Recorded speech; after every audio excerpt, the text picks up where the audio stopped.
নির্বাচনী বৈতরণীটা আমরা একত্রে পার হব।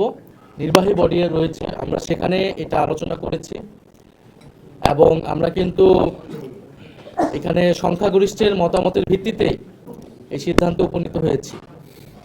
এবং যখন যে কোনো বিষয়ে মতামত নেওয়ার ক্ষেত্রে অনেকের ভেটো থাকতে পারে, বিরোধিতা থাকতে পারে, সেক্ষেত্রে তিনি নির্বাচন করবেন কিনা, দলে থাকবেন কিনা, এটা একান্তই তার ব্যক্তিগত সিদ্ধান্ত।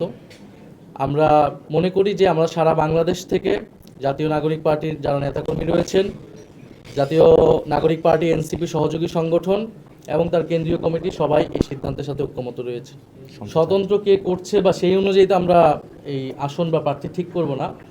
আমরা আমাদের যে লক্ষ্য উদ্দেশ্য, সেই লক্ষ্য উদ্দেশ্যের সাথে যারা ঐক্যমত এবং যারা নির্বাচনে জয়লাভের সম্ভাবনা বেশি থাকবে, মাঠে কাজ করেছে এতদিন, প্রার্থী হিসেবে জনগণের কাছে তারা নিজেদেরকে গ্রহণযোগ্য হিসেবে পরিচিতি লাভ করাতে পেরেছে, আমরা তাদের মধ্যে থেকে আমাদের যারা সর্বোচ্চ, যারা ভালো, তাদেরকে আমরা প্রার্থিতা দিব। আমরা বলেছি যে গণ অভ্যুত্থানের মধ্যে দিয়ে আমরা নতুন বন্দোবস্ত প্রতিষ্ঠা করতে চাই, যেটা গণতান্ত্রিক, যেটা বৈষম্যহীন, যেটা অন্তর্ভুক্তিমূলক এবং ফ্যাসিবাদী কাঠামোটা ভেঙে আমরা বাংলাদেশ রাষ্ট্রের সংস্কার করতে চেয়েছি। সেটার জন্য কিন্তু আমরা ঐক্যমত কমিশনে সেটার পক্ষে দৃঢ় অবস্থান করেছি, আমরা দৃঢ় অবস্থান নিয়েছি।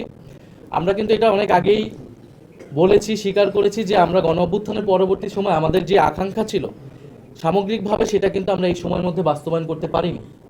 ফলে আমাদের এই লড়াই, আমাদের এই পথ চলাটা দীর্ঘমেয়াদী এবং যদি পুরনো দলগুলা আমাদের এই গণ অভ্যুত্থানের আকাঙ্ক্ষা এবং নতুন বন্দোবস্তের আকাঙ্ক্ষায় তারা যোগ দেয়, তারা সংহতি এবং সম্মতি প্রকাশ করে, সেক্ষেত্রে তো আমরাও সেটার সাথে ঐক্যমত প্রকাশ করব। কারণ এই বাংলাদেশটা তো আমরা সকলকে মিলিয়ে করতে চাই। ফলে আমাদের লক্ষ্যটার সাথে যদি সবাই ঐক্যমত হয়, আমরা তো একটা বিএনপিকে আহ্বান জানিয়েছি, আমরা জামাতকে আহ্বান জানিয়েছি যে গণ অভ্যুত্থানের পরে আমাদের লক্ষ্য কর্মসূচি হতে হবে গণ অভ্যুত্থানের পথ ধরে, এবং ঐক্যমত কমিশনে সেটার জন্য আমরা সর্বাত্মকভাবে চেষ্টা করেছি।